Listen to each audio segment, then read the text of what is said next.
मीनाताई ठाकरे यांना वंदन करत या ठिकाणी उपस्थित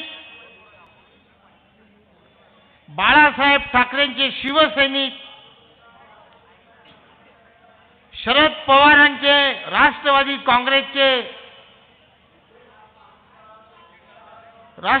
काँग्रेसचे पदाधिकारी, काँग्रेसचे सर्व पदाधिकारी, उपस्थित बंधू आणि भगिनींनो, 20 तारखेची जी निवडणूक आहे त्या निवडणुकीमध्ये जळगाव शहरामध्ये जळगाव विधानसभेचं नेतृत्व करण्यासाठी उद्धव बाळासाहेब ठाकरेंच्या मशाल निशाणीवर जयश्रीताई महाजन उभी आहे. लक्षात घ्या, जयश्रीताई महाजन केवळ उद्धव बाळासाहेब ठाकरेंचं नेतृत्वात उभी नसून राहुल गांधींनी दिलेल्या काँग्रेसच्या महाविकास आघाडीवर सुद्धा उभी आहे. लक्षात घ्या, आदरणीय शरदचंद्रजी पवार यांनी सुद्धा महाविकास आघाडीतर्फे जयश्रीताई महाजन यांना आपल्या जळगाव शहराचं नेतृत्व करण्यासाठी उभं केलेलं आहे. ही निवडणूक अखंड महाराष्ट्र ठरवणारी निवडणूक आहे. लक्षात घ्या, ही केवळ जळगाव विधानसभेची निवडणूक नाही. हा महाराष्ट्र एक संघ महाराष्ट्र ठेवायचा, अखंड महाराष्ट्र ठेवायचा, की ज्या महाराष्ट्राला नरेंद्र मोदी आणि अमित शहाच्या इशाऱ्यावर एकनाथ शिंदे, देवेंद्र फडणवीस आणि अजितदादा पवार तोडायला निघालेले आहे. हा महाराष्ट्र उद्धव बाळासाहेब ठाकरे, आदरणीय राहुल गांधी, माननीय शरदचंद्रजी पवार अखंड महाराष्ट्र ठेवण्याचा प्रयत्न करतायत. आणि हा महाराष्ट्र तोडण्यासाठी एकनाथ शिंदे प्रयत्न करतायत. लक्षात घ्या, ज्या महाराष्ट्रामध्ये अखंड महाराष्ट्रासाठी 105 हुतात्म्यांनी मराठी माणसांनी बलिदान केलेलं आहे, बंदुकीच्या गोळ्या खाल्लेल्या महाराष्ट्र जिवंत ठेवण्यासाठी तो महाराष्ट्र जमिनीत गाडण्याचा प्रयत्न अमित शहा आणि नरेंद्र मोदीचं सरकार एकनाथ शिंदेच्या माध्यमातून करताय. लक्षात घ्या, आज नाथाभाऊंची या ठिकाणी जाहीर सभा आहे. मी जळगावच्या नागरिकांना विनंती करेन की नाथाभाऊ महाराष्ट्राचे मुख्यमंत्री झाले असते, पण ते केवळ RSSचे कार्यकर्ते नव्हते. म्हणून 2014ला देवेंद्र फडणवीस नावाच्या RSSच्या माणसाला महाराष्ट्राच्या मुख्यमंत्री पदावर बसवलं. हा महाराष्ट्रातील बहुजन समाजाचा अपमान आहे. ज्या नाथाभाऊंनी महाराष्ट्रामध्ये भारतीय जनता पक्ष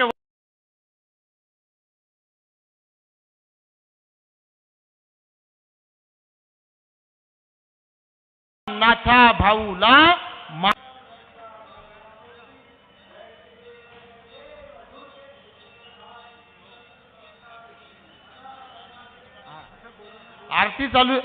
आरती सुरू आहे म्हणून थांबलोय जरा.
तेव्हा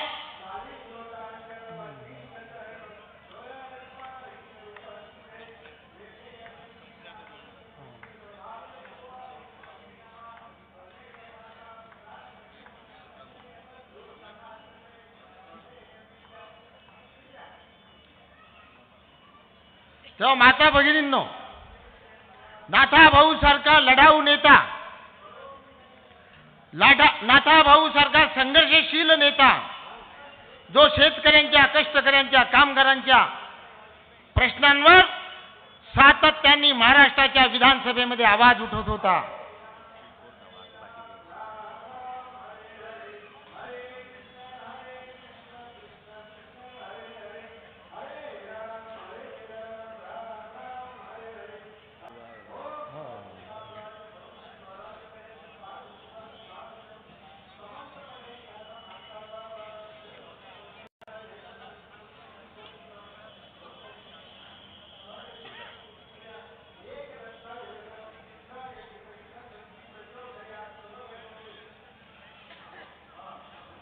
तेव्हा नाथाभाऊंना मुख्यमंत्री पदापासून जर कोणी रोखलं असेल तर ते देवेंद्र फडणवीस नावाच्या माणसांनी रोखलं. नाथाभाऊंना मुख्यमंत्री पदापासून जर कोणी थांबवलं असेल तर त्या जामनेरच्या गिरीश भाऊ महाजन यांनी रोखलं, लक्षात घ्या. आणि म्हणून ही लढाई देवेंद्र फडणवीसांनी दिलेला जो उमेदवार आहे महायुतीचा, तो राजू मामा भोळे, लक्षात घ्या. या राजू मामा भोळेला नाथाभाऊंनी याच जळगाव शहरामध्ये सभा संमेलन घेऊन रक्ताचं पाणी करून राजू मामा भोळेला 10 वर्षापूर्वी नाथाभाऊंनी आमदार म्हणून निवडून आणलं. तेच राजू मामा भोळे यांनी नाथाभाऊंशी बेईमानी केली, गद्दारी केली, लक्षात घ्या. आणि म्हणून आम्हाला ही निवडणूक जी आहे, या निवडणुकीमध्ये जयश्रीताई महाजन यांच्या मशाल निशाणीचं बटन दाबायचं आहे आणि राजू मामा भोळेंना चारी कोणे चित पाडून जयश्रीताईला महाराष्ट्राच्या विधानसभेमध्ये आपल्याला पाठवायचं आहे. हा संकल्प, हा निर्धार आपल्याला या ठिकाणी करायचा आहे. नाथाभाऊंनी मी या शहरातल्या व्यापाऱ्यांना विनंती करेल, मी या शहरातल्या शिंदी समाजाच्या लोकांना विनंती करेल की शिंदी समाजाच्या अल्पसंख्याक असणाऱ्या माणसाला नाथाभाऊंनी आमदार केलं. हे व्यापाऱ्यांनी, शिंदी समाजाच्या लोकांनी विसरता कामा नये. आणि म्हणून तमाम व्यापाऱ्यांनी, ज्यांना जीएसटीचं बळी जावं लागतंय, जीएसटी भरून इथल्या व्यापाऱ्यांना उद्ध्वस्त करण्याचा प्रयत्न भारतीय जनता पक्ष या ठिकाणी करत आहे. आणि म्हणून शिंदी समाजाला, इथल्या व्यापाऱ्यांना, इथल्या छोट्या मोठ्या किरकोळ व्यापाऱ्यांना मी विनंती करेन की तुम्हाला आता जयश्रीताई महाजन यांच्या मशाल निशाणीचं बटन दाबून प्रचंड मतांनी विजयी करावं, असंही आव्हान मी व्यापाऱ्यांना करतो. मित्रांनो, जळगाव शहरामध्ये गेल्या 40 वर्षापासून बाबासाहेब आंबेडकरांचा पुतळा सिव्हिल हॉस्पिटलच्या समोर 40 वर्षापासून बसलेला होता. मागच्या 1.5 वर्षापूर्वी हे जामनेरचे मंत्री आणि 40 गावचा आमदार मंगेश चव्हाण यांनी इथल्या जिल्हाधिकाऱ्यावर दबाव आणला. गिरीश महाजनांनी दबाव आणला कलेक्टर आणि डीएसपीवर, आणि दबाव आणून सिव्हिल हॉस्पिटलच्या समोरचा बाबासाहेब आंबेडकरांचा पुतळा रात्री 3 वाजेपासून पोलीस बंदोबस्तामध्ये बाबासाहेब आंबेडकरांचा पुतळा आणि भगवान गौतम बुद्धाचा पुतळा हटवा यासाठी पोलिसांना आदेश दिले. 200 कोटी रुपयाची जागा, हे जमीन माफी आहे. मंगेश चव्हाण आणि गिरीश महाजन यांनी पुतळा, बाबासाहेब आंबेडकरांचा पुतळा हटवण्यासाठी पोलिसांना आणि जिल्हाधिकाऱ्याला आदेश दिले. त्या बाबासाहेब आंबेडकरांच्या जनतेला मी आवाहन करेल, इथल्या बाबासाहेब आंबेडकरांच्या भीमसैनिकांना आवाहन करेल की ज्या भारतीय जनता पक्षाने तुमचं हृदय सम्राट, तुमचा प्राण आणि श्वास असणाऱ्या बाबासाहेब आंबेडकरांचा पुतळा हटवण्यासाठी या ठिकाणी प्रयत्न केला आणि ती 200 कोटीची जागा मंगेश चव्हाण आणि गिरीश महाजन हे उद्योगपती बिल्डर यांच्या घशात घालण्याचा प्रयत्न करत होते. पण आंबेडकरी जनतेने, बाबासाहेब आंबेडकरांच्या भीमसैनिकांनी, आमच्या सारख्या तरुणांनी जाऊन तोच पुतळा, हटवलेला पुतळा ताकदीनं त्याच जागेवर बसवला. तो आंबेडकरी जनतेचा स्वाभिमान आम्ही या शहरामध्ये टिकवला. मित्रांनो, नाथा भाऊंनी महाराष्ट्राच्या विधानसभेमध्ये आवाज उठवला की बाबासाहेब आंबेडकरांचं आणि भगवान गौतम बुद्धाची मूर्ती तुम्ही कोणत्याही परिस्थितीमध्ये हटवू नका. मात्र गिरीश महाजन आणि मंगेश चव्हाण पोलिसांना वेठीस धरत होते, जिल्हाधिकाऱ्यांना वेठीस धरत होते आणि ते पुतळे हटवण्याचं काम, ते पाप, महापुरुषांचे पुतळे हटवण्याचं पाप जर कोणी केलं असेल तर ते भारतीय जनता पक्षाने केलेलं आहे, लक्षात घ्या. आणि म्हणून मी विनंती करेल की आमचा आमदार कसा असावा, कशासाठी जयश्रीताई महाजनांना आम्हाला मतदान करायचं, तर आम्हाला जयश्रीताईंना मशाल निशाणीवर यासाठी मतदान करायचं की महाराष्ट्रामध्ये महाविकास आघाडीचं सरकार आणायचं आहे. तुम्हाला ही निवडणूक केवळ राजू मामा किंवा जयश्रीताई महाजन ही एवढ्यापुरती ही निवडणूक मर्यादित नाही, तर सरकार बनवणारी निवडणूक आहे. तुम्हाला महाराष्ट्रामध्ये महाविकास आघाडीचं सरकार आणायचं असेल तर तुम्हाला जयश्रीताई महाजन यांना आमदार करावं लागेल, तुम्हाला रोहिणीताई खडसे यांना आमदार करावं लागेल, तुम्हाला देवकर आप्पाला आमदार करावं लागेल, तुम्हाला सतीश अण्णांना आमदार करावं लागेल, पाचोऱ्याच्या वैशूताई सूर्यवंशींना आमदार करावं लागेल, चाळीसगावच्या उन्मेष चव्हाणांना तुम्हाला आमदार करावं लागेल. हे आमदार तुम्ही प्रचंड ताकदीने निवडून आणाल तर महाराष्ट्राच्या मुख्यमंत्रीपदी कोण राहणार, तर महाविकास आघाडीचं सरकार येईल, महाविकास आघाडीचा मुख्यमंत्री होईल. आणि म्हणून आम्हाला महाविकास आघाडीचं सरकार आणायच्यासाठी हे सरकार बनवणारी निवडणूक आहे. ही महापालिकेची किंवा जिल्हा परिषदेची निवडणूक नाही, तर सरकार बनवणारी निवडणूक आहे. ही निवडणूक उद्धव बाळासाहेब ठाकरे विरुद्ध एकनाथ शिंदेची निवडणूक आहे. ही निवडणूक आदरणीय शरदचंद्रजी पवार विरुद्ध नरेंद्र मोदीची निवडणूक आहे. ही निवडणूक तुम्हाला मित्रांनो अजित पवार विरुद्ध महाविकास आघाडीची निवडणूक आहे. आणि म्हणून प्रचंड ताकदीनं घरात बसू नका. 7 वाजता जाऊन जर तुम्हाला महाराष्ट्र वाचवायचा असेल, अखंड महाराष्ट्र घडवायचा असेल, बंदुकीच्या गोळ्यांनी ठार झालेल्या आमच्या 105 हुतात्म्यांचं बलिदान जर महाराष्ट्र वाचवण्यासाठी आठवण करून या निशाणीवर, मशाल निशाणीवर आपलं बटन दाबा आणि प्रचंड मताने तुम्ही त्यांना निवडून द्या. मित्रांनो, तुम्हाला माहित असेल की 2 वर्षापासून मणिपूर जडताय. मणिपूरमध्ये आमच्या माता भगिनींना, आदिवासी महिलांना अमित शहांच्या पोलिसांच्या उपस्थितीत, हजारो लोकांच्या उपस्थितीमध्ये आमच्या माता भगिनींची नग्न धिंड काढण्यात आली, गावातून मिरवणूक काढण्यात आली, महिलांना नग्न करण्यात आलं.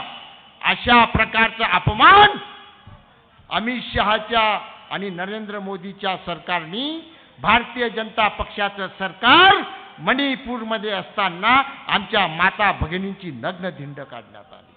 आणि म्हणून मी तमाम माता भगिनींना विनंती करेल की लाडक्या बहीण योजनेवर तुम्ही जाऊ नका. बदलापूरच्या 3.5 वर्षाच्या मुलीवर बलात्कार करण्यात आला. बदलापूरच्या 3.5 वर्षाच्या आमच्या छोट्याशा बालिकेवर बलात्कार करणाऱ्या मुलाला संरक्षण देण्यात आलं.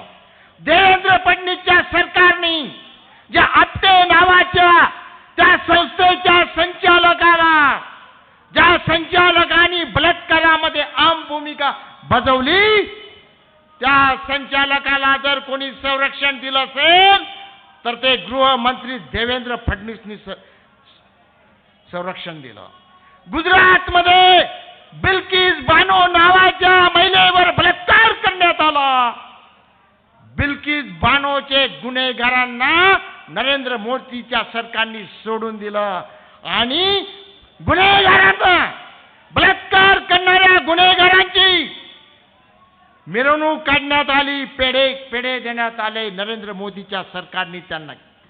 अशी यांची लाडकी बहीण योजना आहे. लक्षात घ्या, ज्या लाडकी बहीणला जळगाव शहरामध्ये देवेंद्र फडणवीसांना आणि एकनाथ शिंदेंना मी आव्हान करतो की एकनाथ शिंदे, तुमची लाडकी बहीण मशाल निशाणीवर, शिवसेनेच्या निशाणीवर जळगाव शहरामध्ये निवडणूक लढवित आहे. तुमची खरीच लाडकी बहीण आमची जयश्री ताई महाजन असेल तर द्या आदेश राजू मामा भोळेंना आणि राजू मामांना सांगा की तुमचा फॉर्म मागे घ्या आणि लाडक्या बहिणीला निवडून आणा. हिम्मत असेल देवेंद्र फडणवीस, एकनाथ शिंदे, तुम्हाला जर महाराष्ट्रातल्या बहिणींशी प्रेम असेल तर या बहिणींच्यासाठी तुम्ही राजू मामाला माघार घ्यायला लावा आणि बिनविरोध महाराष्ट्राच्या विधानसभेमध्ये पाठवा, तेव्हा तुमची लाडकी बहीण आम्हाला समजेल. आणि म्हणून ही जी लोकशाही आहे, लोकशाहीची हत्या करत, भारताच्या संविधानाची हत्या करत, ही लोकशाही तुडवून, भारतीय संविधान तुडवून या भाजीपाला जनता पार्टीने, ही भारतीय जनता पार्टी नाही, ही भाजीपाला जनता पार्टी आहे. लक्षात घ्या, या भारतीय जनता पार्टीमध्ये 70 कोटी भ्रष्टाचार करणारा माणूस यांनी घेतला. भ्रष्टाचारी माणसं ईडीचा धाक टाकून, सीबीआयचा धाक टाकून गुन्हेगारांना, बलात्कार करणाऱ्यांना भारतीय जनता पक्षामध्ये यांनी घेतलं. आणि म्हणून मतदार बंधू आणि भगिनींनो, तुम्ही आव्हान, तुम्हाला ही लोकशाही वाचवायची असेल, तुम्हाला हे संविधान वाचवायचं असेल, तुम्हाला संविधान मजबूत करायचं असेल तर संविधानाच्या बाजूनं, लोकशाहीच्या बाजूनं जे राजकीय पक्ष आहेत त्या राजकीय पक्षांच्या बाजूनं तुम्हाला मतदान करावं लागेल. ते संविधान वाचवणारा पक्ष जर कोणता असेल तर तो पक्ष आहे उद्धव बाळासाहेब ठाकरेंची शिवसेना. तो पक्ष आहे आदरणीय शरदचंद्रजी पवार यांचा राष्ट्रवादी काँग्रेस पक्ष. तो पक्ष आहे राहुल गांधींचा काँग्रेस पक्ष. हेच पक्ष या देशामध्ये लोकशाही आणि भारतीय संविधान वाचवू शकतात. मित्रांनो, धर्माच्या नावावर, जातीच्या नावावर, प्रांताच्या नावावर, संस्कृतीच्या नावावर महाराष्ट्रातल्या जनतेचं डोकं भडकवण्याचं काम करताय. महाराष्ट्रातल्या माणसांमध्ये योगी नावाचा माणूस येऊन आग लावण्याचा प्रयत्न करतोय. आमच्या मेंदूमध्ये जातीच्या नावावर, धर्माच्या, प्रांत आणि संस्कृतीच्या नावावर आमचे मेंदू भडकवून आगी लावण्याचा प्रयत्न केला जातोय. मित्रांनो, घरादाराला लागलेली आग तुम्ही अग्निशामक दलाचं पाण्याचं टँकर आणून घराला लागलेली, झोपडीला लागलेली लाग तुम्ही विझवू शकता. दऱ्या डोंगराला लागलेली आग तुम्ही अग्निशामक दलाचं पाणी आणून ते तुम्ही विझवू शकता.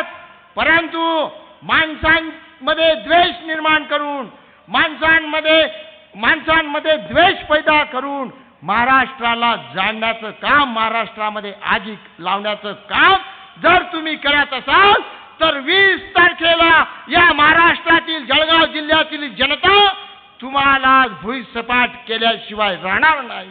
हा संकल्प आपण सर्वांनी करूया. यांना 20 तारखेला हे जे लोकशाहीची हत्या करणारं सरकार आहे, घटनाबाह्य सरकार आहे, संविधान बाह्य सरकार आहे, कायदा तोडणारं सरकार आहे, या सरकारला मुंबईच्या अरबी समुद्रामध्ये तुम्हाला बुडवता आलं पाहिजे. बुडवल्याशिवाय राहू नका हा संकल्प या ठिकाणी आपण करूया. लोकशाही जी आहे, लोकशाही असेल तर तुम्हाला भाषण स्वातंत्र्य असेल, लोकशाही असेल तर तुम्हाला फिरण्याचं स्वातंत्र्य असेल, लोकशाही असेल तर तुम्हाला मताचा अधिकार असेल, लोकशाही असेल तर तुम्ही खुलेआमपणे या देशामध्ये या राज्यामध्ये फिरू शकता. ती लोकशाहीची हत्या हे महायुतीचं सरकार करत आहे.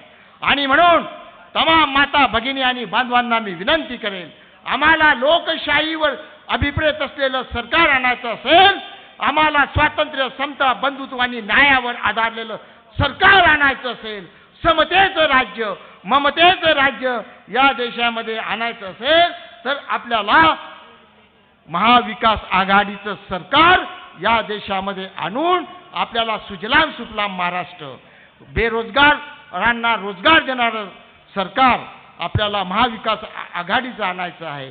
गोरगरीब, कष्टकरी, कामगार, दलित, शोषितांच्या चुली पेटवणारं सरकार आपल्याला आणायचं आहे. महागाई हटवणारं सरकार आणायचं असेल तर आपल्याला या शहरामधून जयश्रीताई महाजन यांना प्रचंड मतांनी निवडून द्यावं. अशा प्रकारची मी सर्वांना, तमाम आंबेडकरी जनतेला, तमाम बहुजन समाजाला, तमाम व्यापारी, कष्टकरी, कामगार लोकांचं सरकार, जनतेचं सरकार, लोकांचं सरकार, प्रजेचं सरकार, महिलांचं सरकार आपण आणूया. आणि 20 तारखेला जयश्रीताई महाजन यांचं मशाल निशाणीवरचं बटन दाबून त्यांना विधानसभेत पाठवा ही आग्रहाची विनंती करतो आणि माझे 2 शब्द संपवतो. जय भारत.